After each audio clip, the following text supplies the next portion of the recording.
জান্নাত বানাইলেন। হাদিস শরীফের ভিতরে আসছে, বুখারীর riwayat, তিরমিজি শরীফের মধ্যেও আছে, লাম্মা খলাকাল্লাহুল জান্নাতা ওয়ান নার, আল্লাহ যখন জান্নাত বানাইলেন, জাহান্নাম বানাইলেন, আল্লাহ জিব্রাইলকে বললেন, এ জিব্রাইল, এই যে জান্নাত আমি তৈরি করলাম, যাও উনজুর ইলাইহা ওয়া ইলা মা আদাতু লি আহলিহা ফিহা, যাও যাও জান্নাতটা একটু দেখো, জান্নাতের ভিতরে আমি কি নাজ নেয়ামতগুলো আমার মুমিন বান্দাদের জন্য, প্রিয় বান্দাদের জন্য তৈরি করে রাখছি, একটু দেখে আসো। জিব্রাইল আমিন চলে গেলেন জান্নাত দেখার জন্য। জান্নাতের নাজ নেয়ামত দেখে আসলেন।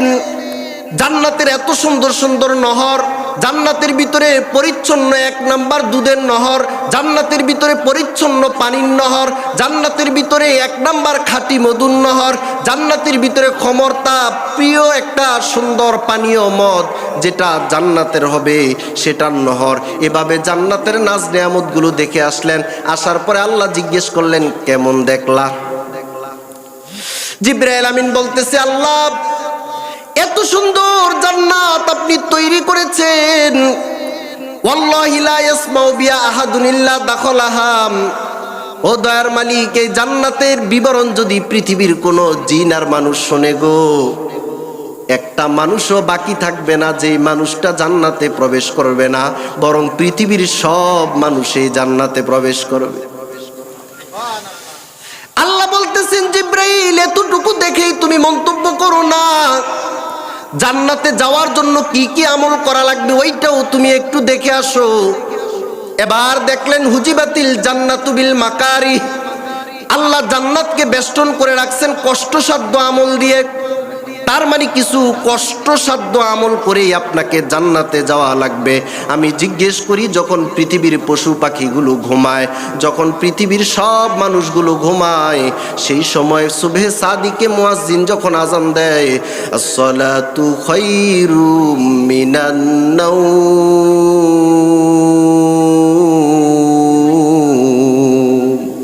ঘুমের চেয়ে নামাজ ভালো, আর তুমি ঘুমাইও না, ঠিক মতো পড়িলে নামাজ জান্নাত তোমার ঠিকানা। একটুখানি নেকের তরে রোজ হাসরের মাঠেতে, বাবা ঘুরবে ছেলের পিছে, ছেলে বাবার আগেতে। আমি জিজ্ঞেস করি, ওই ফজরের সময় যখন মুয়াজ্জিন এত সুন্দর করে আজান দেয়, শীতের দিন কম্বলের নিচ থেকে উঠে ঠান্ডা পানি দিয়ে ওযু করে নামাজ পড়া সহজ না কষ্ট? আসলেও তো কষ্ট। এবার জিবরাইল দেখে আসলেন জান্নাতে যাওয়ার জন্য কি কি কাজ করা লাগবে। দেখলেন জান্নাতে যাওয়ার জন্য তাকে ভোর রাত্রে উঠে মসজিদে আসা লাগবে।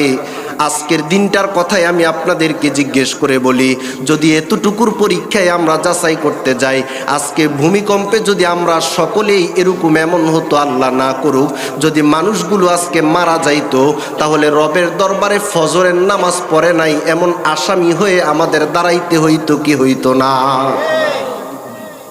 এ মুসলমান, এত সহজ যদি হইতো গো, তাহলে জুমার ভিতরে আজকে যত মানুষ ছিল ফজরেও তো তত থাকতো।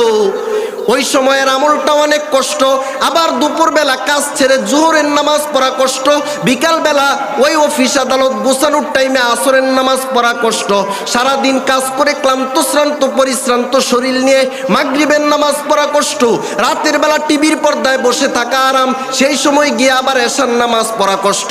জীবনের উপার্জনের টাকা দিয়ে 6-7 লাখ টাকা খরচ করে হজ করাটা তার জন্য কষ্ট। নিজের জন্য কামাই করা টাকা থেকে 1 লক্ষ থেকে 2,500 টাকা যাকাত আদায় করা তার জন্য কষ্ট। জান্নাতে যাইতে কিছু কষ্ট করা লাগবে কি লাগবে না? এবার আল্লাহ বলতেছে, রে জিবরাইল যাও যাও, ওই যে আমি জাহান্নাম তৈরি করে রাখছি, উনজুর ইলাইহা ওয়া ইলা মা আদাতু লি আহলিহা ফিহা, জাহান্নামটা একটু দেখে আসো, জাহান্নামের ভিতরে কি শাস্তি আমি নির্ধারণ করে রাখছি। এবার জিবরাইল জাহান্নামটা দেখে আসবেন।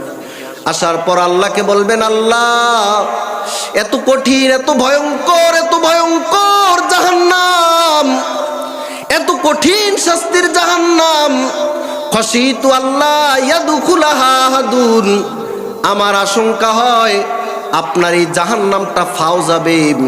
জাহান্নামের এমন শাস্তির কথা পৃথিবীর কোনো মানুষ যদি শোনে, একটা বান্দাও তো জাহান্নামে যাইবে না, আপনার জাহান্নামগুলো ফাও পড়ে থাকবে। আল্লাহ বলেন, জিবরাইল তুমি যাও, জাহান্নামকে আমি কি দিয়ে বেষ্টন করছি ওই জিনিসটাও একটু দেখে আসো।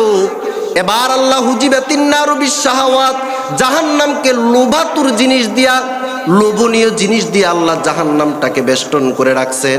মানুষ লোভে পইরা ওই জিনিসগুলাতে যখন মুখ দিবে, জাহান্নামের বর্ষির ভিতরে আটকায়া যাবে।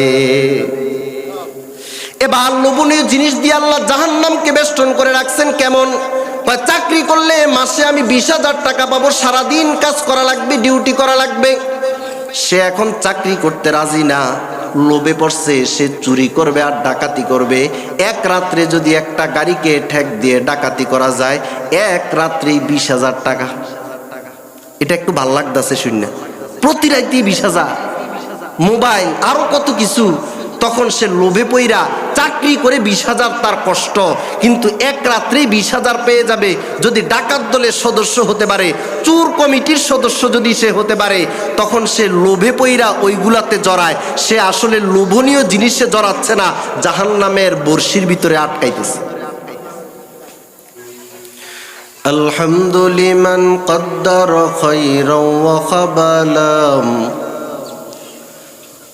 الحمد لمن قدر خيرا وخبالا والشكر لمن صور حسنا وجمالا والشكر لمن صور حسنا وجمالا فرد صمد عن صفة الخلق بري رب أزلي خلق الخلق كمالا رب أزلي خلق الخلق كمالا لا شبه ولا مثل ولا كفو لمولاه لا شبه ولا مثل ولا كفو لمولاه الآن كما كان ولم يلق زوالا الآن كما كان ولم يلق زوالا لا قبل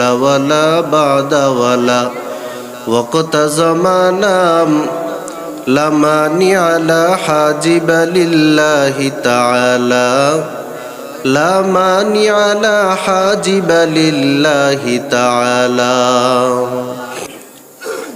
قال الله تبارك وتعالى ومن أراد الآخرة وسعى لها سعيها وهو مؤمن فأولئك كان سعيهم مشكورا আল্লাহ তাআলা কোরআনে হাকিমের মধ্যে বলেন, ওয়ামান আরাদাল আখিরাতা, যেই বান্দাটা দুনিয়া নয় বরং আখিরাত চায়, ওয়াসআ লাহা সাইয়াহা, এবং আখিরাতের জন্য সে চেষ্টা করে, সাইয়াহা যেভাবে চেষ্টা করা দরকার। যদি কোনো বান্দা আখিরাত চায় এবং তার জন্য চেষ্টা করে, ওয়া হুয়া মুমিন, শর্ত হলো বান্দাটা আগে ঈমানদার হওয়া লাগবে। এই বান্দাটা যদি চেষ্টা করে, আমি আল্লাহ তার চেষ্টাটাকে মূল্যায়ন করি, আর আল্লাহ যার চেষ্টাকে মূল্যায়ন করে সেই মূল্যায়নটা জান্নাত ব্যতীত আর কিছুই না।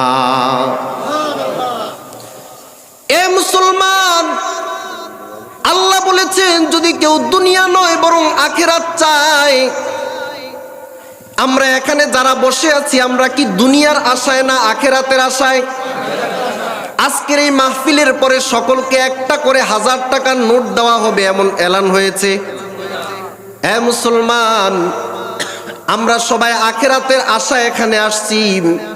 এই আশাটা এবং এই ভালোবাসাটা শুধু মাহফিলের দিনের জন্য নয়, 24 ঘন্টা সব কাজের ভিতরেই।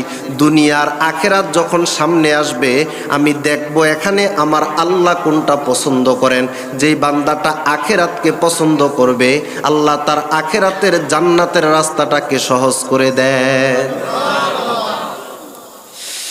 পয়গম্বরে আরবি দুনিয়ার মানুষকে শিখে যান, যান, থাকবা দুনিয়াতে কিন্তু কামাই করবা আখিরাতের জন্য। নৌকার ভিতরে আপনি উঠবেন, উদ্দেশ্য হবে আমি ওই পারে যাব, নৌকার নিচে যেই পানি আছে সেটা উদ্দেশ্য না। পানি ব্যবহার করবেন ঠিক, কিন্তু ইচ্ছা হবে আমি পানিকে ব্যবহার করে ও পারে যাব। যদি এটা উদ্দেশ্য না হয়ে পানিটাই উদ্দেশ্য হয়, তাহলে আপনি ডুবে মারা যাবেন, পারে যাওয়ার কোনো রাস্তা থাকবে না। বান্দা যদি আখিরাত চায়, এই চাওয়াটা শুধু যদির ভিতরে না থেকে বাস্তবে রূপ ধারণ করা লাগবে। হযরতে ওমর একদিন পয়গম্বরের ঘরে গেছেন, রসুল আরবিকে সালাম দিলেন। সালাম আনতে হযরত রসুল আকরাম বিছানা থেকে উঠে বসলেন। হযরত ওমর বলতেছেন, বুখারীর হাদিস থেকে পাওয়া যায়, আমি দেখলাম নবীজি একটা চাটাইয়ের ভিতরে এতক্ষণ শোয়া ছিলেন। আমার সালামের আওয়াজ শুনে চাটাই থেকে উঠে বসলেন। একটা মানুষ যদি চাটাইয়ের ভিতরে শোয়, তারপরে যদি উঠে, গায়ের ভিতরে চাটাইয়ের একটা দাগ লাগে কি লাগে না? হযরত ওমর বলেন, আমি পয়গম্বরের শরীরের ভিতরে চাটাইয়ের দাগ দেখলাম। আমার মনে অনেক কষ্ট লাগলো। যে মায়ার নবী ছাড়া আমাদের কিছুই আগে পরে নাই, যাকে সৃষ্টি না করলে পৃথিবীর কিছুই নাম, আকায়ে নামদার, মদিনা কা তাজদার, সাইয়্যিদুল মুরসালিন, আমার মায়ার নবী সবার শ্রেষ্ঠ মানুষ, কিন্তু একটা সাধারণ বিছানার ভিতরে ঘুমান। আবেগপ্লুত হয়ে হযরত ওমর নবী আকরামকে প্রশ্ন করে বললেন, আবেদন করে বললেন, উদউল্লাহ লানাম, আপনি আল্লাহর কাছে একটু দোয়া কি করতে পারেন না? ফালইউয়াসসি আলা উম্মতিক, যাতে করে আল্লাহ আপনার উম্মতের ভিতরে একটু সচ্ছলতা, ধনাঢ্যতা দান করে দেয়। ও নবী, আপনি কি আল্লাহর কাছে একটু উম্মতের জন্য দোয়া করে যাবেন না, যাতে আল্লাহ আমাদেরকে সচ্ছলতা দেয়? ওই যে দেখা যায় ফাইনাল ফারিস ওয়ার রুম, পারস্য সম্রাট, রোম সম্রাটের তারা কদউসিয়া আলাইহিম, তাদের সম্পদের কোনো অভাব নাই, তাদের বিলাসিতার কোনো অভাব নাই। ফাইন্নাহুম লা ইয়াবুদুনাল্লাহ, তারা জীবনে কোনোদিনও আল্লাহর দরবারে একটা সেজদাও দেয় না। তাদের এত সম্পদ, এত সম্পদ, আর আপনি সর্বশ্রেষ্ঠ মহামানব, আর আপনি সাধারণ বিছানায় ঘুমান, যে একটা মোটা চাদর অথবা তোষক বিছানোর সুযোগ হয় না, খালি বিছানার ভিতরে ঘুমায় যান, একটু দোয়া কি আপনি করতে পারেন না? পয়গম্বরে আরবি বুঝলেন, হযরত ওমরের ভিতরে দুনিয়ার বিলাসিতার একটা চিন্তা চলে আসছে। রাসূল আকরাম বললেন, এ ওমর, তোমার কি আল্লাহর ব্যাপারে সন্দেহ হয়? যে দিন আর ইসলাম আল্লাহ আমাদেরকে দিয়েছেন, এটা তোমার জন্য কি যথেষ্ট মনে হয় না? হযরত ওমর বললেন, অবশ্যই যথেষ্ট মনে হয়। আর তুমি যে কাফের মুশরিক পারস্য সম্রাটের উদাহরণ তুমি টানলাম, কদ উজ্জিলাত তাইয়্যিবাতুহুম ফিল হায়াতিদ দুনিয়া, তাদেরকে দুনিয়াতেই বিলাসিতার সুযোগ আল্লাহ সব দিয়ে দিয়েছেন, তাদের আখিরাতে কিছুই নাই। ওমর, আমি দুনিয়াতে এক কদম পিছনে থাকতে চাই, পরকালে জান্নাতে তাদের থেকে অনেক কদম সামনে থাকার জন্য বলি আল্লাহু আকবার। হামসিরাতে মুস্তফা দর তামামে হালে উ কুন ইত্তেবায়ে সুন্নতে খৈরুল বাশার গিরে লাজেম তাবয়াবি আয়ে পেসার মান আহাব্বা সুন্নতি কৌলে রাসূল মজদায়ে কানা মাইরা কুন কবুল। এ ওমর, তুমি কি বুঝাইতে চাও? বিবাহের দিনে দুলা কিন্তু বেশি একটা খাবার খায় না, রুমাল দিয়ে বসে থাকে। তার মানে তার খাবারের চাহিদাও নাই, বিষয়টা এমন না। ওই জায়গায় তার কোনো গুরুত্ব নাই, বিষয়টা তাও না। বরং বিবাহের দিনে দুলারই সবচেয়ে বেশি দাম। বরযাত্রীরা যদি বলে জামাই নিয়ে আসি নাই, সে কোথায় জানি চলে গেছে, আমাদেরকে খাবার দেন, মেয়ে পক্ষরা জীবনেও খাবার দিবে না, আমাদের দুলা কোথায়? রে মুসলমান, ওই দিন সে কম খায় এবং মুখে রুমাল দিয়ে বসে থাকে দেখে আপনি তাকে ছোট বলে কথা বলেন না। আপনারা আজকে পেট ভরে খান, কারণ আপনাদের খানা আজকে একদিনেই, বাকি দিন যে তার শাশুড়ি সামনে বসায়া বসায়া বড় বড় মুরগির রোস্টগুলো আর মাছের বড় পিসগুলো খাওয়াবে, ওই দিন তোমরা চোখেও দেখবা না। আল্লাহ রাসূল বলেন হাদিসে কুদসির মধ্যে, হাদিসে কুদসি কাকে বলা হয় আলেমদের মুখ থেকে আপনারা শুনেছেন, তার মানে কথাটা আল্লাহর, শব্দগুলো আমার নবীর।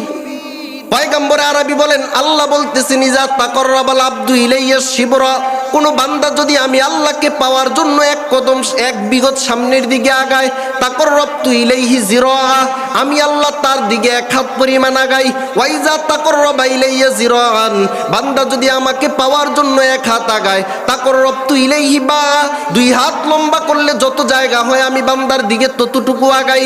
ওয়াইজা আতানি ইয়ামশি, বান্দা যদি আমাকে পাওয়ার জন্য কদম কদম করে হাঁটতে হাঁটতে আসে, আতাইতুহু হারওয়ালাতান, আমি আল্লাহ তার দিকে জোর কদমে আগায় আসি। তার মানে আল্লাহকে পাওয়ার জন্য আপনাকে আমাকে চেষ্টা করা লাগবে। আপনি যেই শ্রেণীর মানুষই হন না কেন, আপন জায়গা থেকে আল্লাহ কি কাজটা, কি কাজে আল্লাহ খুশি সেটা আপনি বের করা লাগবে, আখিরাতের তালাশ করা লাগবে, তার জন্য আপনার চেষ্টা করা লাগবে। আমি জিজ্ঞেস করি আপনারা যে এখানে এসে বসেছেন, আজকের দিনে এই এলাকার যেই মানুষগুলো আছে, আজকের এই সময়ের জন্য আল্লাহকে পাওয়ার জন্য এটা হলো আখিরাতের একটা চেষ্টা। যদি এই চেষ্টাটাও মনের ইখলাসের সাথে হয়, আল্লাহ এর উসিলায়ও মাফ করতে পারেন কি পারেন না? মুসলিম শরীফের লম্বা হাদিস আপনাদেরকে শোনাই, ইন্না লিল্লাহি মালাইকাতান ইয়ালতামিসুনা আহলা যিকরি, জমিনের ভিতরে কিছু ফেরেশতা আছে, ফেরেশতাগুলো জমিনের ভিতরে শুধু বিচরণ করে, শুধু বিচরণ করে। কি ব্যাপার, তোমরা কেন বিচরণ করো? ইয়ালতামিসুনা আহলা যিকরি, তারা খুঁজতেছে কোন জায়গায় আল্লাহর গোলামেরা বসে বসে আল্লাহর বরত্ব আর মাহাত্ম্য শ্রেষ্ঠত্বের কথা আলোচনা করে। জোরে বলা যাবে নি আল্লাহু আকবার। যখন তারা কোনো এলাকায় গিয়ে দেখে কিছু লোক তালিম করতেছে আল্লাহর বরত্বের কথা, আল্লাহর জিকিরের কথা, জিকিরের হালকা বসাইছে, তালিমের হালকা বসাইছে, অথবা দিনের আলোচনার এমন হালকা বসাইছে, তারা এই ফেরেশতারা অপর ফেরেশতাদেরকে ডাকতে থাকে, কোথায় গুরুস্তরা, হালুম্মু ইলা হাজাতিকুম, যা খুঁজতেছিলি এই তো এখানে আমি পেয়ে গেছি। জোরে জোরে বলি আল্লাহু আকবার। কি ব্যাপার, কেন ডাকতেছো? যা খুঁজতেছি তা পেয়ে গেছি, চলে আসো। এমন মজলিসের, তালিমের মজলিসের, জিকিরের মজলিসের আশপাশে তারা অবস্থান করে, শেষ পর্যন্ত তারা থাকে, আল্লাহর কাছে রিপোর্ট নিয়ে গিয়ে হাজির হয়। আল্লাহ তো আগে পরে সব জানেন, তারপরেও জিজ্ঞেস করেন ফেরেশতারা কোত্থেকে আসছো, কি নিয়ে আসছো, কি রিপোর্ট নিয়ে আসছো, আমাকে শোনাও। ফেরেশতারা বলে মালিক, আজকে অমুক এলাকা অমুক জায়গায় গিয়ে দেখছি একটা জিকিরের হালকা বসছে। তারা সাপ্তাহিক মাগরিবের পরে জিকির করে, তারা বাসার ভিতরে বসে বসে জিকির করে, মাঝে মাঝে এশার নামাজের পরে তারা তালিম করে। আজকে তারা মাহফিলের জন্য, আপনার বরত্ব আর দিনের আলোচনার জন্য তারা বসছে। এরকম একটা রিপোর্ট নিয়ে আল্লাহর কাছে তারা উপস্থিত হয়। আল্লাহ আগে পরে সবকিছু জানেন কি জানেন না? সব জানেন, তারপরেও জিজ্ঞেস করেন ফেরেশতারা বলো আমার বান্দারা কি করে? ফেরেশতারা জবাব দেয়, তারা আপনার ইউসাব্বিহুনাকা ওয়া ইউকাব্বিরুনাকা ওয়া ইউমাজ্জিদুনাকা ওয়া ইয়াহমাদুনাকা, ও দয়ার মালিক আল্লাহ, ওই লোকগুলো আপনার তাসবিহ পড়ে, ওই লোকগুলো আপনার বরত্বের কথা বলে, ওই লোকগুলো আপনার শ্রেষ্ঠত্বের কথা বলে, ওই লোকগুলো আপনার মাহাত্ম্যের কথা বলে, আপনার প্রশংসায় তারা পঞ্চমুখ। এই রিপোর্টটাই আমরা তাদের কাছে পাইছি। তারা দুনিয়ার কোনো তন্ত্রমন্ত্রের আলোচনা না করে একমাত্র আপনার শ্রেষ্ঠত্ব আর বরত্বের আলোচনা করে। জোরে বলা যাবে নি সুবহানাল্লাহ। আল্লাহ বলেন তারা কি আমাকে দেখছে? ফেরেশতারা জবাব দেয়, না না, এই লোকগুলো তো কোনোদিন আল্লাহকে দেখে নাই, আমরা আল্লাহকে সরাসরি কোনোদিন দেখি নাই। আল্লাহ বলে যদি এই বান্দাগুলো আমাকে দেখতো তাহলে তারা কি করত? ফেরেশতারা জবাব দিয়ে বলে, আল্লাহ এই বান্দাগুলো যদি আপনার নূর দেখতো, আপনাকে দেখতো, এখন যা করে তার চেয়ে 1000 গুণ বাড়ায়া আপনাকে পাওয়ার জন্য তারা পাগল পারা হয়ে যেত। এ মুসলমান, দুনিয়াতে সব মানুষ পাগল। কেউ হয়তো টাকার পাগল, কেউ হয়তো কোনো নারীর পাগল, কেউ ক্ষমতার পাগল, কেউ জমি জামার পাগল, কেউ কোনো না কোনো একটা জিনিসের পিছনে পাগল পারা হয়ে আছে। কিন্তু জমিনের ভিতরে কিছু মানুষ আছে, তারা টাকা, অর্থ সম্পদ, পদ পদবি আর ক্ষমতার পাগল না। তারা কার পাগল? আরো জোরে বলতে হবে, কার? কিছু মানুষ আছে, তারা আপনার পাগল হয়ে আপনাকে খুঁজতেছে। যেখানে পায়, যেখানে আপনার আলোচনা হয়, সেখানে গিয়ে তারা হাজির হয়। আল্লাহ বলেন, তারা আমার কাছে কি চায়? ফেরেশতারা জবাব দেন, ইয়াসআলুনাকাল জান্নাহ। তারা ওই জায়গায় বসে বসে আপনার কাছে জান্নাত চায়। আল্লাহ জিজ্ঞেস করেন, তারা কি জান্নাত দেখছে? ফেরেশতারা বলে, না, তারা জান্নাত দেখে নাই। আল্লাহ বলেন, ওয়ালাউ রাআউহা, এই বান্দাগুলো যদি জান্নাত দেখতো কি করত? ফেরেশতারা জবাব দেন, ও দয়ার মালিক আল্লাহ, তারা যদি জান্নাত দেখতো, লাকানু আসাদ্দা রুগবাতান লাহা, জান্নাতের জন্য এখন যা করে তার চেয়ে 1000 কোটি গুণ বেশি পাগল পারা হয়ে যেত। আল্লাহ বলেন, মিম্মা ইয়াতাআওয়াজুন, ওই জায়গায় বসে আমার কাছে কিসের থেকে পানা চায়? ফেরেশতারা জবাব দিয়ে বলেন, ইয়াতাআওয়াজুনাকা মিনান নার, তারা আপনার কাছে জাহান্নাম থেকে পানা চায়। আল্লাহ বলে, তারা কি জাহান্নাম দেখছে? কয় না, তারা জাহান্নাম দেখে নাই। ওয়ালাউ রাআউহা, যদি জাহান্নাম দেখতো, ওই বান্দাগুলো কি করত? আল্লাহর ফেরেশতারা জবাব দেন, লাকানু আসাদ্দা ফিরারাম মিনহা, জাহান্নাম থেকে বাঁচার জন্য এখন যত না কষ্ট করে, তার চেয়ে অনেক গুণ বেশি কষ্ট তখন তারা করত। ঠিক কিনা? জোরে কর। আল্লাহ বলেন, তারা আমাকে দেখেও নাই, জান্নাতও দেখে নাই, জাহান্নামও দেখে নাই, আমার ক্ষমা চায়।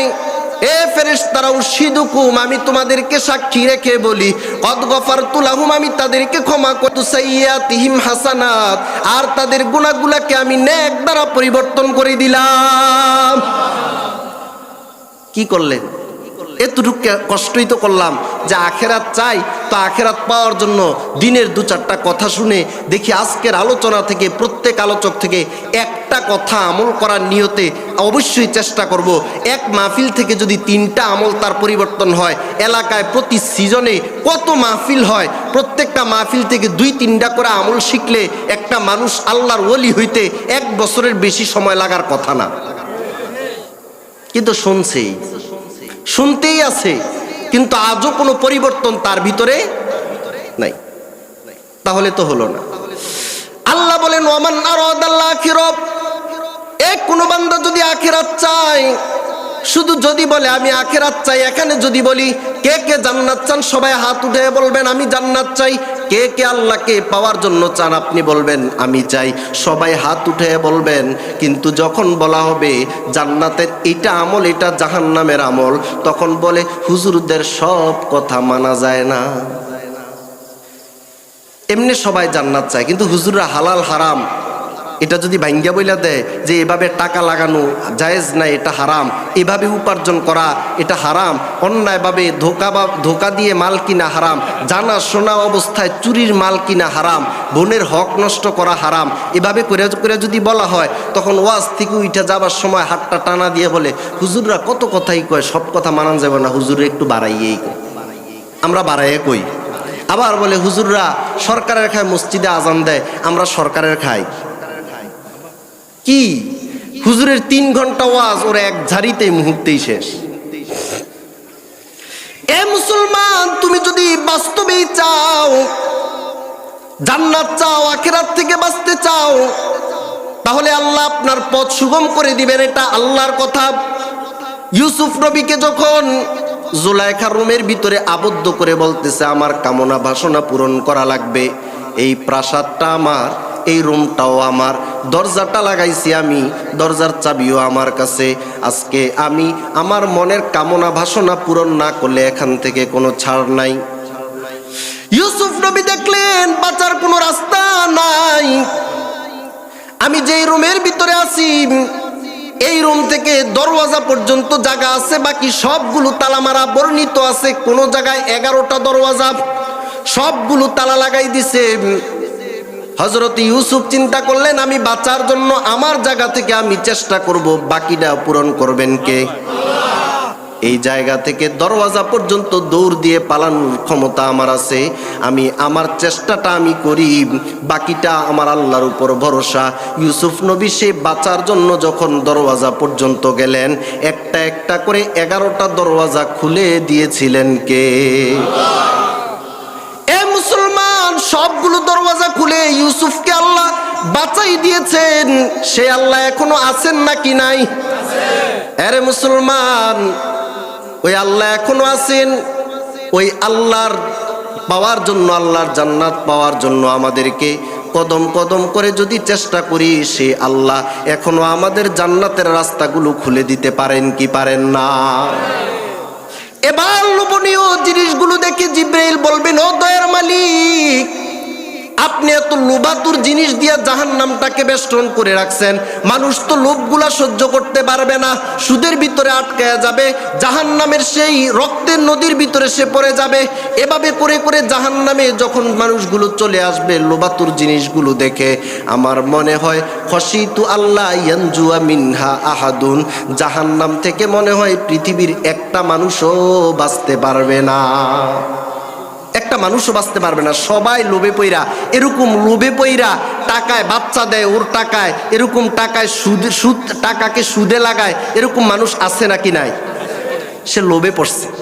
আমি জিজ্ঞেস করি, টাকা টাঙ্গের ভিতরে ড্রয়ারের ভিতরে যদি রাইখা দেন, 1 বছর পরে 2 লাখ টাকা বাইর করলে কি এটা বাচ্চা দিব? কিন্তু ওর টাকা বাচ্চা দেয়। ওই যে লাগাইছে লারে সারে, সে কি একটা লারুন না? এ মুসলমান, এইভাবে তো জান্নাত কামাই করা যাবে না। জান্নাত কামাই করার জন্য আপনাকে কষ্ট স্বীকার করা লাগবে। হাদিস থেকে বুঝে আসে, যদি আপনি জান্নাত কামাই করার জন্য আপনি যদি কষ্ট করেন, কষ্টটার জন্য যদি আপনার প্রাণ পর্যন্ত দিতে হয়, জীবন পর্যন্ত যদি দিতে হয়, ওই কষ্টটাই আপনাকে করা লাগবে। তারপরেও যেই কোনো কিছুর মূল্যে জাহান্নাম থেকে বাঁচা লাগবে কি লাগবে না? যেই কোনো বয়সের যেই কোনো মানুষ, আপনি হালাল হারাম বাইসা যদি চলেন, যেই কাজটাই করেন, আপনার মোবাইলের ভিতরে একটা নাম্বার রাখেন। কার নাম্বার রাখবেন? আপনার মোবাইলে পাশের সিএনজি ড্রাইভারের নাম্বার আছে, আপনার মোবাইলের ভিতরে ওই যে ডিসপেন্সারি, ওই যে ফার্মেসি, তার নাম্বার আছে, বিকাশ দোকানের নাম্বার আছে, আপনার কাছে পুলিশের নাম্বার আছে, ওই যে ফায়ার সার্ভিসের নাম্বার আছে। কত নাম্বার আপনার মোবাইলে আছে সমস্যার সমাধানের জন্য। অ্যাম্বুলেন্সের নাম্বার আছে, নার্সের নাম্বার আছে, হোমিও ডাক্তারের নাম্বার আছে, নেতার নাম্বার আছে, চেয়ারম্যানের নাম্বার আছে, মেম্বারের নাম্বার আছে, সর্দারের নাম্বার আছে। এত মানুষের নাম্বার দুনিয়ার সমস্যা সমাধানের জন্য যদি আপনার মোবাইলে থাকতে পারে, একজন বিজ্ঞ বিচক্ষণ একজন আলেমের নাম্বার আপনার কাছে নাই, যেই কোনো সময় শরীয়ত কোনটা, হালাল কোনটা, হারাম কোনটা, এটা করা যাবে কি যাবে না, এই কথাটা জিজ্ঞেস করার জন্য একটা আলেমের নাম্বার মোবাইলে থাকার দরকার আছে নাকি নাই? সবার নাম্বার আছে, বিজ্ঞ আলেমের নাম্বার নেই। ইমাম সাহেবের নাম্বারটাও তো নাই। হঠাৎ করে কোথাও নামাজ পড়ছে, ওই জায়গায় গেছে, হুজুর এমন হয়ে গেছে, কারে জিজ্ঞেস করবো আমার নামাজটা কি হইছে বা হবে, এখন আমি কি করতে পারি? ইমার্জেন্সি এই জায়গায় কোনটা শরীয়ত, এটা জানার জন্য মহল্লার ইমাম সাহেবের নাম্বারটা সম্মানের সাথে রাখার দরকার আছে নাকি নাই? এ মুসলমান, এতটুকু কষ্ট তো সে সহ্য করতে রাজি না, অথচ জান দিলে, জান দিয়ে হলেও তার বাঁচার প্রয়োজন। যেই কোনো বয়সের মানুষের জন্য মানুষকে আপন জায়গা থেকে বালেগ হওয়ার পরে জান্নাতি হওয়ার চেষ্টা করা লাগবে। কারণ আপনি অপেক্ষা করে বলবেন, আমি যখন বয়োবৃদ্ধ হব তখন নামাজ ধরব, আমি যখন বয়স্ক হব তখন জাকাত দিব, যখন চাকরি থেকে রিটায়ার্ড হব তারপরে আমি হজ করব, মেয়েগুলো বিবাহ দেওয়ার পরে আমি হজ করব, যখন দাড়ি উঠবে দাড়ি পাকবে তারপরে নামাজ ধরব, ছেলে মেয়েদেরকে যখন বিবাহ দিব তখন থেকে আমি দাড়ি রাখবো। এভাবে করে করে তুমি যখন বিলম্ব করতেছো, আমি জিজ্ঞেস করি, কবরস্থানে কি শুধু বুড়া মানুষের কবর নাকি কিছু জোয়ান মানুষের কবরও আছে? এ মুসলমান, অ্যাক্সিডেন্ট করে যে পাশের বাড়ির মহল্লার একটা ছেলে বাইক অ্যাক্সিডেন্টে মারা গেল, প্রবাসে যে অমুকের ছেলেটা মারা গেল, ওই দেখ অ্যাক্সিডেন্টে যে অমুক এলাকার 2 জন লোক মারা গেল, ওই দিন অ্যাক্সিডেন্টে যে রাস্তার ভিতরে 5 জন লোক মারা গেল, সবগুলা কি বুড়াই ছিল নাকি? তুমি যখন বার্ধক্যের বয়স হলে আমল করার জন্য, আল্লাহর ওলি হওয়ার জন্য চিন্তা করতেছো, পৃথিবীতে তাকায়া দেখো কত মানুষ এমন চিন্তা করেছিল, কিন্তু বার্ধক্যের সূর্য ওঠার আগে তার জীবনের সূর্যটা নিভে গেছে। সাহেল সে লাগেগা কবি মেরা ইয়ে সাফিনাম, साहिल से लगेगा कभी मेरा ये सफीना, देखेंगे कभी शौक से मक्का वो मदीना, अगर सुन्नते नबवी की करे पैरवी उम्मत, तूफान से निकल जाएगा फिर उसका सफीना। ए मुसलमान জোয়ান কালেও আপনাকে ওলি হওয়া লাগবে। আপনার যেই ছেলেটা মাত্র ইন্টারমিডিয়েট ভর্তি হয়েছে, দাখিল পড়ে, আলেম পড়ে, হাই স্কুলে পড়ে, ওই ছেলেটাকেও আপনি নামাজের সময় যাইতে ডাক দেন কিনা? এখন ডাক দেয় না। ছেলেটা পড়ালেখা করে একটু পরেই তুই স্কুলে যাবে, বাবার জান্নাতে যাওয়ার জন্য মসজিদে যায়, আর পোলাটাকে জাহান্নামে পাঠানোর জন্য বাসায় মোবাইল টিপে একটু বলেও যাইতে পারে না। এমন আছে নাকি না? আল্লাহ রসুলের সাহাবীর নাম হলো তলহা ইবনে বারা, কিশোর সাহাবী, মাত্র অল্প বয়স। ওই সাহাবীটা বাবার সাথে মসজিদে আসে। হাদিস শরীফের ভিতরে আসছে, যদি সন্তানের বয়স 7 বছর হয়ে যায় তাকে নামাজের কথা বলো, 10 বছর যদি হয়ে যায় প্রয়োজনে তাকে শাসন করো। সাহাবীরা মসজিদে আসতেন, 7 বছর বয়সওয়ালা বাচ্চাদেরকে মসজিদে নিয়ে আসেন। আপনাদের উচিত 7 বছরের নিচের বাচ্চাদেরকে আইনেন না, কারণ সে এখনো কিছু বুঝে না, পরে অন্য মুসল্লিদের ডিস্টার্ব করবে। কিন্তু 7 বছর হয়ে গেলে তাকে রাইখা আইসেন না, তাকে এখন মসজিদ শিখান, তাকে ইমাম সাহেব চিনান, বুঝান যে কার পিছনে আমাদের জান্নাত জাহান্নামের ব্যাপারগুলো আছে, তার সাথে আপনি সম্পর্ক করান। এ মুসলমান, আল্লাহ রসুলের সাহাবী তলহা ইবনে বারা, কিশোর সাহাবী, মসজিদের ভিতরে আসে বাবার সাথে নামাজ পড়ার জন্য, যার কারণে আল্লাহ রসুল তাকে ভালোবাসে। বড় বড় সাহাবীরাও তলহা ইবনে বারাকে ভালোবাসে। তলহা বাবার সাথে নামাজ পড়তে আসে। যদি একটা এরকম ছেলে, 8-9 বছরের ছেলে যদি বাবার সাথে 5 ওয়াক্ত মসজিদে আসে, ইমাম সাহেব তাকে স্নেহ করবে। অন্যান্য মুসল্লিরাও ওই বাচ্চাটাকে ভালোবাসবে না, ছেলেটা ভালো। ওই তলহা ইবনে বারা এরকম একটা প্রশংসা কুড়িয়ে নিয়েছেন। একবার জ্বরাক্রান্ত হয়ে অসুস্থ হয়ে বিছনায় পড়ে গেছেন। আল্লাহ রসুল বিছনায় পড়া ওই ছোট্ট সাহাবীটাকে একটু দেখতে গেলেন। ইমাম সাহেবের উচিত, কোনো মুসল্লি যদি অসুস্থ হয়ে যায়, যে 5 ওয়াক্ত নামাজে আসতো কিন্তু কয়েক ওয়াক্ত আসতে পারে না, ওই মুসল্লিটাকে একটু দেখতে গেলে মুসল্লির মনটা ভালো হবে কি হবে না? আল্লাহ রসুল চলে গেলেন কিশোর সাহাবীকে দেখার জন্য। যায় দেখলেন অবস্থা বেশি ভালো না। আবু দাউদ শরীফের ভিতরে হাদিসটা নকল করা হয়, কিতাবুল জানায়েজ। পয়গম্বর আরবি দেখে একটু ভয় পেয়ে গেলেন, হায় কিশোর সাহাবীটার অবস্থা বেশি খারাপ। ওখানে পরিবারের লোকদেরকে বললেন, যদি তার অবস্থা বেশি খারাপ দেখা যায়, যদি কোনো ঘটনা ঘটে যায়, তাহলে ফাজানুনি, আমাকে অবশ্যই একটু এলান করবা, আমাকে খবরটা দিবা, যাতে করে আমি তাকে একটু দেখতে আসতে পারি। সুবহানাল্লাহ বলবেন না? নবীজি বলতেছেন, আমার এই কিশোর সাহাবী মারা গেলে অবশ্যই আমাকে একটু সংবাদ দিও। পয়গম্বর চলে আসলেন, আর ওই সন্তানের অবস্থা দিন দিন খারাপের দিকে যায়। একদিন তলহা ইবনে বারা বলতেছে, মা, পয়গম্বরে আরবি আসছিল। কয় জি আসছিল। কয় আমি বেহুশ ছিলাম, বুঝি নাই। রসুল কি বলে গেছে? কয় তোমার রসুল বলে গেছে তুমি যদি কখনো মারা যাও যাতে নবীজিকে সংবাদটা পৌঁছায় দেই। তলহা ইবনে বারা বলে, মা, আপনার কাছে একটা ওসিয়ত করে যাই গো মা, আমি যদি কোনোদিন দিনের বেলা মারা যাই, অবশ্যই আমার মায়ার নবীকে আমার মৃত্যুর সংবাদটা আপনারা দিবেন, যাতে আমার নবী আমাকে দেখতে আসে, কাফন দাফনে শরীক হয়। ও মা, আপনার কাছে ওসিয়ত করে যাই, রাতের বেলা যদি আমি মারা যাই তাহলে আমার পয়গম্বরকে সংবাদ দিতে যাবেন না। মা এবার অবাক হয়ে গেল, কেন বাবা? তোমার নবী বলে গেছে জানানোর জন্য, তুমি বলতেছো রাতের বেলা তুমি মারা গেলে যাতে না জানাই, ব্যাপার কি বলো? সন্তানটা জবাব দিয়ে বলে, মা, আমরা যে এলাকার ভিতরে আছি ওই এলাকার ভিতরে যদি আমি রাতের বেলা মারা যাই, আমার পয়গাম্বরকে সংবাদ দিলে আমার নবী আমাকে রাতের বেলায় দেখার জন্য চলে আসবেন। রাতের বেলা আসাটা তো বেশি খারাপের কোনো কিছুই না, তবে আমি চিন্তা করি আমার বাড়ি আর পয়গাম্বরের মসজিদে নববীর মাঝখানে একটা ইহুদি পল্লী আছে, ইহুদি পারাস। ইহুদিরা নবীজির দুশমন, ইহুদিরা তো ইসলামের দুশমন, কোরআনের দুশমন। আমাদের বাড়ির মাঝে আর পয়গম্বরের মসজিদে নববীর মাঝে যে ইহুদি পাড়া আছে, ওই ইহুদিরা নবীর দুশমনি করে যদি রাতের বেলা নবীজি আসার সংবাদ পেয়ে নবীজিকে যদি কোনো আঘাত করে বসে, রাতের বেলা নবীজি আমার মৃত্যুর সংবাদ পেয়ে আসার সময় যদি নবীজিকে তারা হত্যা করে ফেলে অথবা হত্যার চেষ্টা করে, আমার মায়ার নবীর যদি একটু রক্ত প্রবাহিত করে ফেলে, আল্লাহ যদি কিয়ামতের মাটি জিগায়, এ তলহা তোকে দেখার জন্য আমার মায়ার নবীর রক্ত প্রবাহিত হয়েছে, নবীজি আঘাতের শিকার হয়েছে, তখন আমি রবের দরবারে তার কোনো জবাব আমি দিতে পারবো না। হামসিরাতে মুস্তফা দর তামামে হালিউ কুনিয়াবি আয়ে পেসার মান আহাব্বা সুন্নতি কৌলে রাসূল মজদায়ে কানা মাইরা কুন কবু। এবার যেমন বলেছেন সন্তান, কথাটা মায়ের কাছে হৃদয়ে দাগ টেনে গেল।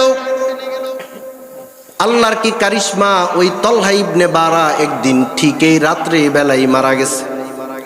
আর মাসআলা হলো কেউ মারা গেলে আশপাশে যারা আছে তাদেরকে সংবাদ দিয়ে তার কাফন দাফন করে যত তাড়াতাড়ি সম্ভব তাকে দাফন করাটা এটা উচিত। কারণ তিন জিনিস বিলম্ব করা উচিত না। এক নাম্বার হলো নামাজের সময় আসলে নামাজ বিলম্ব করা উচিত না।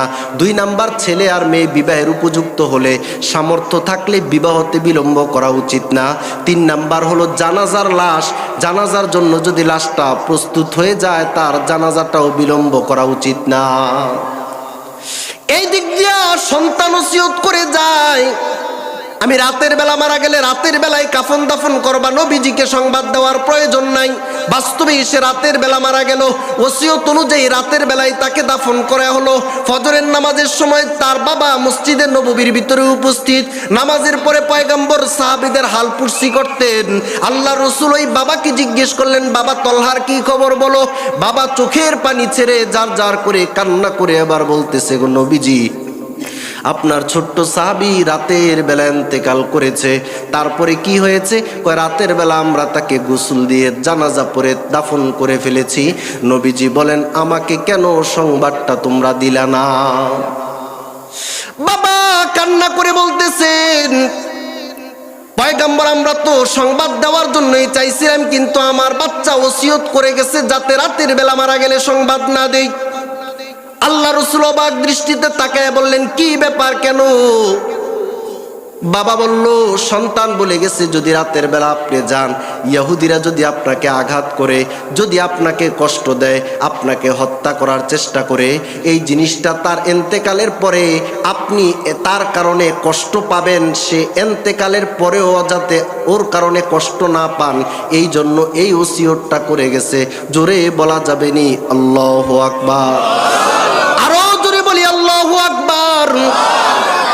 এ মুসলমান, পয়গম্বর এই কথা শুনে আবেগপ্লুত হয়ে বললেন, এ সাহাবারা চলো, যে ছোট্ট সাহাবী নবীর এই পরিমাণ ভালোবাসা নিয়ে কবরে চলে গেছে, চলো আমরা তার কবরটা একটু জিয়ারত করে আসি। আমার মায়ার নবী সেই ছোট্ট সাহাবীর কবরের পাশে গিয়ে দাঁড়ালেন। দাঁড়ায় দাঁড়ায় আল্লাহর কাছে বললেন, আল্লাহ, যে ছোট্ট সাহাবী, যে উম্মত নবীর এই পরিমাণ ভালোবাসা নিয়ে কবরে গেছে গো, ওই উম্মতের প্রতি আমি নবী সন্তুষ্ট হয়ে গেলাম। আপনি দয়ার মালিক, তার প্রতি সন্তুষ্ট হয়ে যান।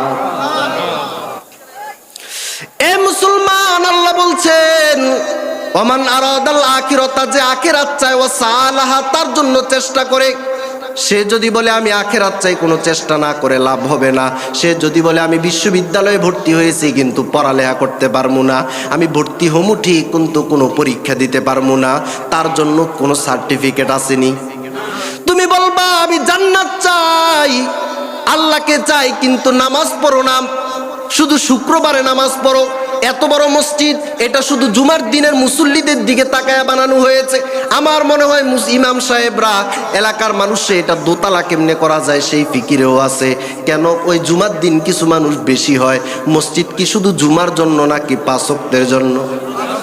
এ মুসলমান, আল্লাহ বলেছেন শুধু চাই বললে চলবে না, সাইয়াহা, তার জন্য চেষ্টা করা লাগবে, চেষ্টা করা লাগবে। এই কথাটা আল্লাহ বলেছেন, এই চেষ্টাটার সাথে একটা শব্দ লাগাই দিয়েছেন, ওয়াসালাহা সাইয়াহা।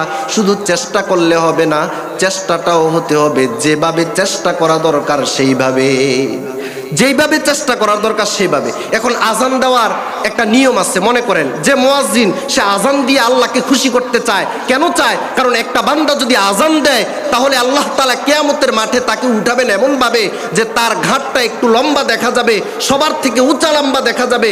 মানুষরা বলবে, হায় আমরা দাঁড়ালাম কিন্তু এই লোকগুলাকে উঁচা লম্বা কেন দেখা যায়? ফেরেশতারা বলবে, তারা ছিল জগতের মুয়াজ্জিন, তারা আল্লাহর বরত্বের কথা, একত্ববাদের কথা, শ্রেষ্ঠত্বের কথা, রেসালত কথা, কল্যাণের কথা প্রতিদিন তারা উঁচু আওয়াজে বলতো।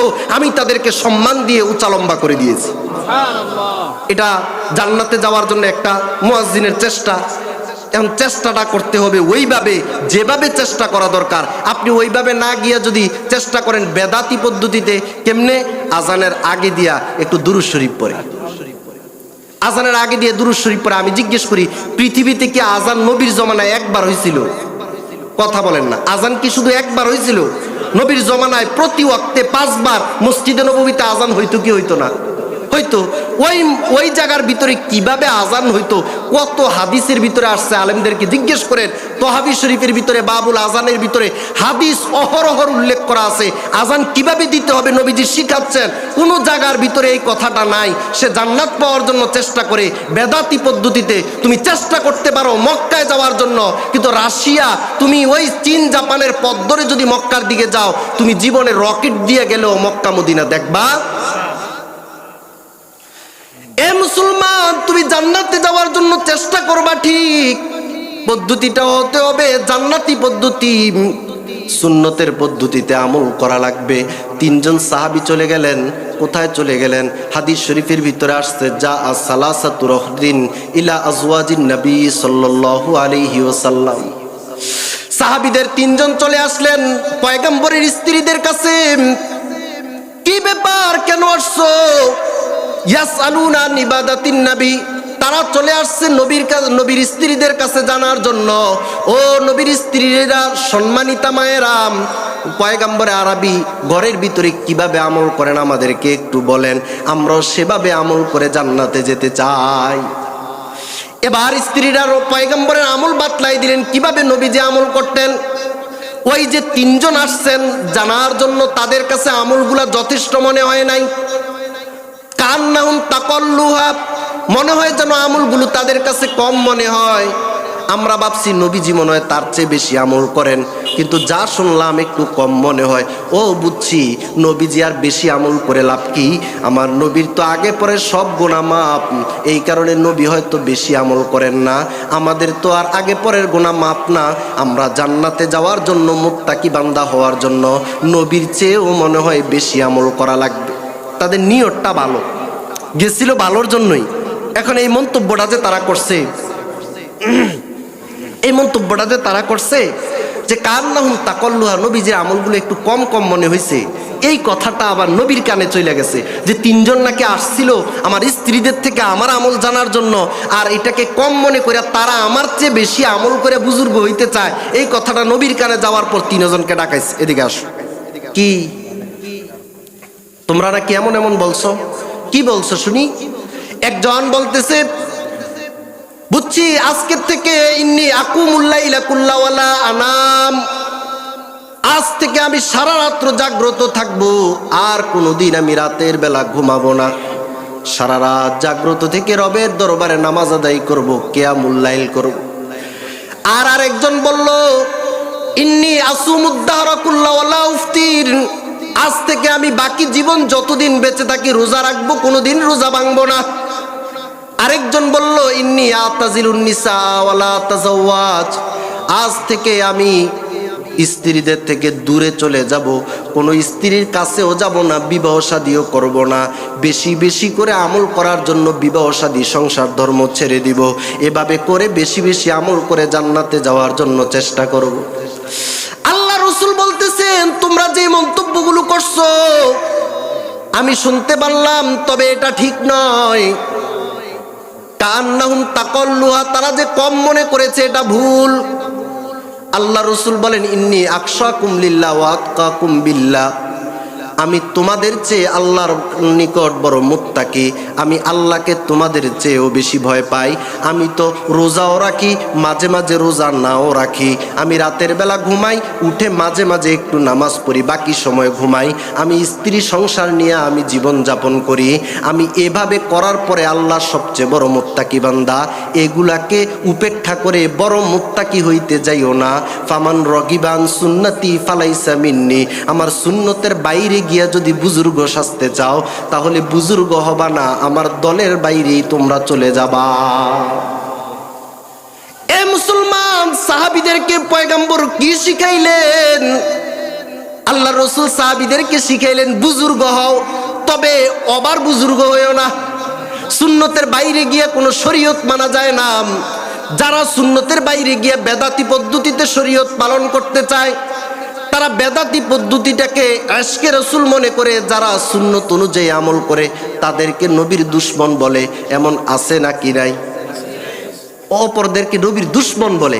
সে বুঝতেই পারে নাই বেদাতি পদ্ধতিতে যদি কিয়ামতের মাঠে কেউ দাঁড়ায়, আল্লাহ রসুলের সামনে যখন হাউজে কাউসারের পানি পান করার জন্য সিরিয়াল দিবে, সেই সিরিয়ালের মধ্য থেকে আল্লাহ রসুল কয়েকজন মানুষকে বলবেন, ধাক্কায় ধাক্কায় যে সরায় ফেলতেছিল ফেরেশতারা, তাদেরকে লক্ষ্য করে বলবেন, হে ফেরেশতারা, তাদেরকে তোমরা সরাচ্ছ কেন? তখন ফেরেশতারা বলবে, হে নবী, আপনি জানেন না, আপনি দুনিয়া থেকে আসার পর তারা দিনকে যথেষ্ট মনে না করে একটু বাড়াইছে, না হয় একটু কমাইছে, তারা ছিল জগতে আপনার উম্মতের মধ্যে বেদাতি। আল্লাহর নবী বলবেন, সুহকান সুহকান লিমান গায়্যারা বাদি, এদেরকে আমার চোখের সামনে থেকে তাড়ায় দাও। নাউজুবিল্লাহ বলবেন না? এ মুসলমান, আমল করার জন্য সুন্নতের পদ্ধতি লাগবে। আপনি সুন্দর আমলটাও যদি বেদাতি পদ্ধতিতে করেন হবে না।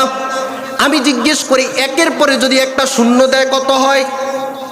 আপনাদের মনোযোগ নাই, শেষ করে দিব। আমি জিজ্ঞেস করি, একের পরে শূন্য দিলে কত হয়?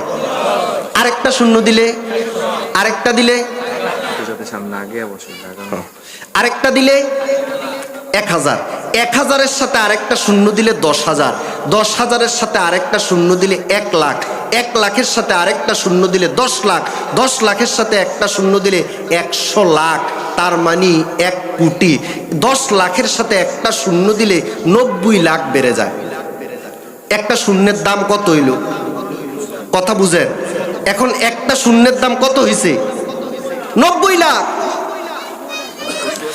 এ মুসলমান, একের পরে শূন্য দিলে যদি 10 গুণ হয়, আর এভাবে যদি শূন্য বাড়াইতে থাকলে 10 লাখের সাথে একটা শূন্য দিলে 10 লাখের সাথে 1 কোটি পর্যন্ত হয়ে যায়।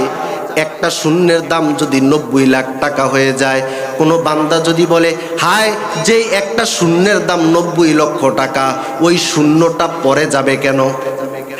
কেউ যদি বলে শূন্যের দাম যেহেতু 90 লক্ষ, এই শূন্যটা পরে যাবে কেন? এই শূন্যটাকে একের আগে আইনা দেই।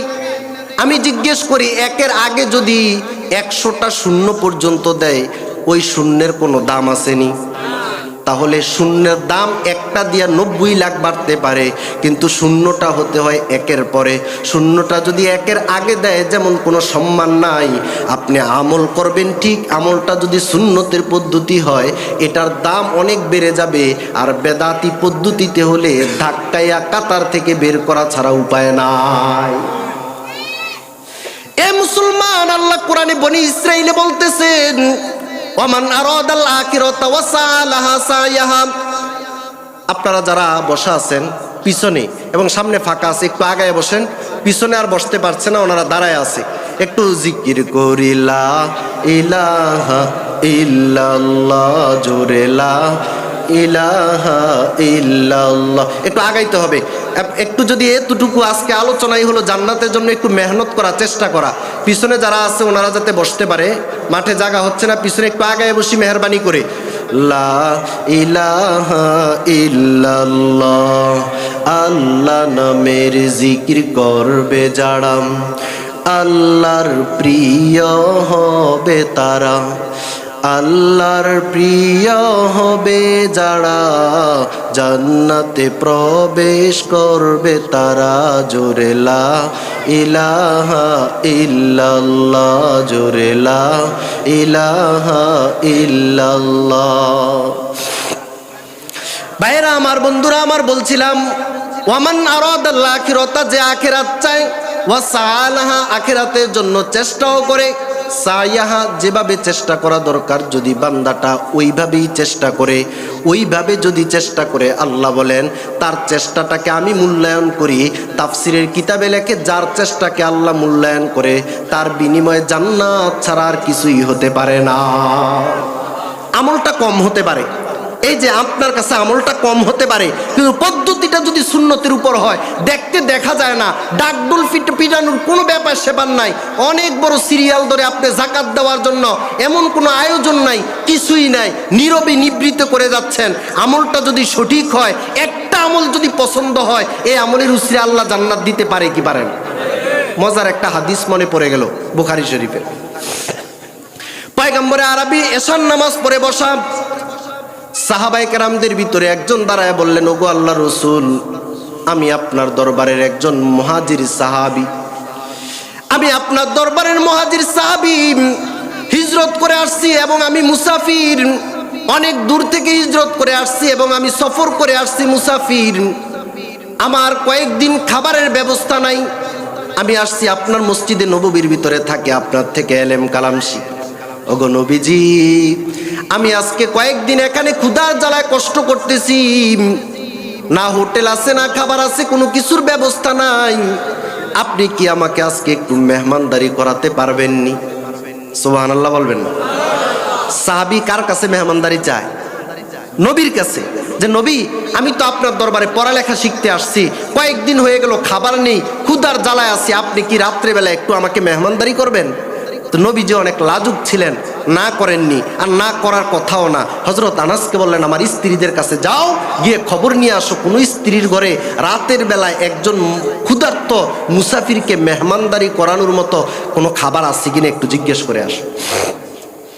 সাহাবী এবার চলে গেলেন, খবর নিয়ে আসলেন। কি খবর নিয়ে আসলাম?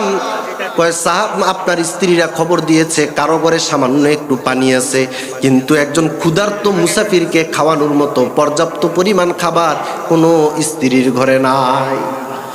আল্লাহ রাসূল এবার সাহাবায়ে কেরামকে সামনে রেখে ডাক দিয়ে বললেন, মাইয়ুজিফু হাযাম, এ সাহাবীরা তোমরা এখানে আসো, অনেক আনসারী সাহাবী স্থানীয় এলাকার, এই যে একজন ক্ষুধার্ত সাহাবী, তার ক্ষুধার জ্বালায় কষ্ট করতেছে, কেউ কি আসো আমার মেহমানটাকে আজকে রাত্রে একটু মেহমানদারি করাবা? আল্লাহু আকবার। কার মেহমান? আমার মেহমান। মেহমানটা নবী বলতেছেন এটা আমার মেহমান। এবার আনসারী সাহাবী আবু তালহা দাঁড়ায় বলেন, লাব্বাইক ইয়া রাসূলুল্লাহ, আমি আপনার মেহমানকে মেহমানদারি করানোর জন্য রাজি আছি। আমার রাসূল এই মেজবানকে বললেন, যাও যাও, তার সাথে তুমি একটু মেহমান হিসেবে তার বাড়িতে চলে যাও। নবীজি দুইজনকে পাঠিয়ে দিলেন, দুইজন চলে গেল। যাওয়ার পর এবার আনসারী সাহাবী স্ত্রীর কাছে গিয়া বলতেছে, আমি যে একজন ক্ষুধার্ত মুসাফির মেহমানকে নিয়ে আসছি, আমি ঘরে খাবার আছে কিনা আমিও তো তোমাকে জিজ্ঞেস করি নাই। হাল ইনদাকি শাই, হে স্ত্রী বলো, ক্ষুধার্ত মুসাফিরকে খাওয়ানোর মতো খাবার তোমার কাছে আসেনি? এবার স্ত্রী বলতেছে, না না, ইল্লা কুতাসিবিয়ানি, শুধু বাচ্চাদেরকে খাওয়ানো যায় এমন স্বাভাবিক কিছু সাধারণ অল্প খাবার আছে, আর কোনো খাবার নাই। এবার স্বামী বলতেছে, আকরিমি জয়ফা রাসূলিল্লাহ, আল্লাহর রাসূলের এই মেহমানকে যেভাবেই হোক সম্মানজনক মেহমানদারি আমাদের করানো লাগবে, তুমি সম্মানজনক মেহমানদারির ব্যবস্থা করো। জোরে জোরে বলি সুবহানাল্লাহ। আপনি নিয়ে যান মেহমান, রাতের 11টার সময় চা দোকান থেকে একটা ক্ষুধার্ত যাকে চিনেন না, দেখেননি কোনোদিন, তাকে নিয়ে যদি হঠাৎ রাতের বেলা যান, যাই স্ত্রীকে যদি বলেন একটা মেহমান নিয়ে আসছি, তাকে কিছু খাওয়াও, তার ফ্রিজের ভিতরে রান্না করা তরকারি আছে, শুধু জাল দিলেই চলবে, অথবা খাবার আছে, অনেক কিছুই আছে, তারপরেও সাথে সাথেই সে রাগ করে বলবে এখন মেহমান নিয়ে আসছেন, ফোন নাই, জানানো নাই, বলা নাই, বাসায় খাবার আছে না নাই জিজ্ঞেস করা নাই, রাতের 11টার সময় মেহমান নিয়ে আসছেন, আমনের মেহমান আমনিই খাওয়ান। এরকম একটা রাগ করে কিছু বলবে কি বলবে না? বলবে, হিট হয়ে যাবে সঙ্গে সঙ্গে। কিন্তু তারা তো সাহাবি, তার স্ত্রী তো সাহাবিয়া, আল্লাহ রসুলের সেই জমানার নবীজির ছাত্র ছাত্রী। জোরে বলা যাবে না আল্লাহু আকবার। এ মুসলমান মুসাফিরকে নিয়ে যায়, এবার যেহেতু শুধু বাচ্চাদের খাবার আছে, কিভাবে মেহমানদারি করানো যায়, বুখারী শরীফের হাদিসের অনুবাদ আপনাদেরকে শোনাচ্ছি। এবার স্বামী স্ত্রীকে বলতেছে, দেখো তোমাকে আমি 3টা পরামর্শ দেই। 1 নাম্বার পরামর্শ হলো, তুমি হাইয়ি তো আমাকে যতটুক খাবারই আছে না কেন অতটুক খাবারকেই পরিবেশন করার ব্যবস্থা করো। 2 নাম্বার হলো নাউমি সিবিয়া, নাকি আমাদের যে বাচ্চারা আছে এই বাচ্চাদেরকে আজকে খাওয়ানো লাগবে না, তাদেরকে ঘুম পাড়ায় দাও। তারা তো দুপুরে খেয়েছে, মাঝে মাঝে বাচ্চারা সন্ধ্যাবেলা সারাদিন খেলাধুলা করে খাবার না খেয়ে ঘুমায়া পড়ে, কি পড়ে না? নাউমি সিবিয়া, নাকি আজকে আমাদের বাচ্চাদেরকে একটু ঘুম পাড়ায় দাও।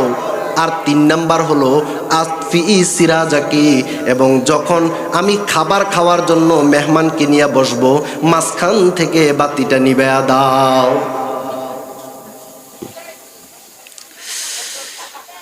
যখন আমি মেহমানকে নিয়ে খাবারের জন্য বসবো, তখন তুমি মাঝখান থেকে বাতিটা নিভায়া দাও। তার কারণ হলো, যখন আমি মেহমানকে নিয়ে খাবারের জন্য বসবো, সে বলবে আমিও যাতে তার সাথে খাবারের জন্য বসি, আমি তো দুপুরবেলা খেয়েছি, মেহমান তো কখন খেয়েছে জানা নাই, তখন সে আমাকে খাইতে বাধ্য করবে। মাঝখান থেকে যখন তুমি লাইটটা নিভাই দিবা, আমি শুধু হাতটা নাড়াচাড়া করব, আর ওই লোকটা মেহমান মনে করবে আমিও খাইতেছি, বাস্তবে আমি খাবো না। এভাবে সবটা খাবার সে খেয়ে যদি একটু তৃপ্ত হয়, আমার রসুলের মেহমান যদি একটু তৃপ্ত হয়, রসুল খুশি হয়ে গেলে খুশি হয়ে যাবেন কে? এবার তিনি যেভাবে বললেন, যেই কথা সেই কাজ। খাবারগুলো প্রস্তুত করে বাচ্চাদেরকে ঘুম পাড়ায় খাবার খাওয়ার জন্য বসছে, বাতিটা নিভাই দিছে। খাবার খেয়ে এবার মেহমান মেজবান ঘুমায়া যায়। ফজরের নামাজ পড়ার জন্য নবীজির পিছনে চলে গেছে। নবীজির পিছনে নামাজ পড়ার পর আল্লাহ রসুলের অভ্যাস ছিল, নবীজি ফজরের নামাজ পড়া মুসল্লিদের দিকে ফিরা বসতেন। আপনাদের ইমাম সাহেবকেও দেখবেন ফজরের নামাজের সালাম ফিরাইয়া মুসল্লিদের দিকে ফিরা বসে কি বসে না? আল্লাহ রসুল রাতের বেলা কোনো আয়াত নাজিল হলে সকালবেলা তাদেরকে শিখিয়ে দিতেন। তাদের কাছে কোনো স্বপ্ন যদি জানতে পারতেন, স্বপ্নের ব্যাখ্যা করে দিতেন। নবীজি রাতের বেলা কোনো স্বপ্ন দেখলে তাও বিবরণ দিয়ে দিতেন। সব কিছু হাল পুটসি করতেন। ফজরের পর আল্লাহ রসুল দাঁড় করালেন, এ মেহমান মেজবান দাঁড়ায় যাও, গত রাত্রে যাদেরকে পাঠাইছিলাম 2 জন দাঁড়ায় যাও। 2 জন দাঁড়ায় গেল আতঙ্কিত অবস্থায়, না জানি কোনো একটা ভুল হয়ে গেল কিনা, আজকে না আবার মেহমানদারি করতে গিয়ে কোনো ভুল করে ফেললাম, আমাদের 2 জনকে কেন দাঁড়াইতে বলছে কিছুই জানে না। 2 জন ভীত সন্ত্রস্ত অবস্থায় দাঁড়াইছে। আল্লাহ রসুল তাদের দিকে তাকায় বললেন, কদা আজিবা রব্বুকুমা বিফিআলিকুমা, রাতের বেলা তোমরা যা করছো আরশের মালিক তোমাদের এইগুলো দেখে খুশি হয়ে গেছে।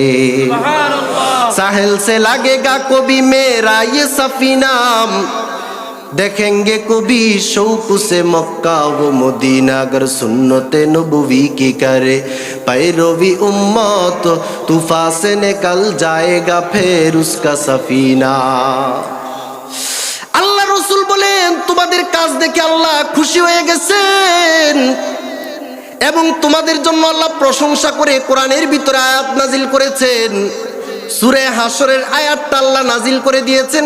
আল্লাহ বলেছেন, ওয়া ইউসিরুনা আলা আনফুসিহিম ওয়ালাউ কানা বিহিম খাসাসা ওয়া মান ইউকা শুহা নাফসিহি ফাউলাইকা হুমুল মুফলিহুন।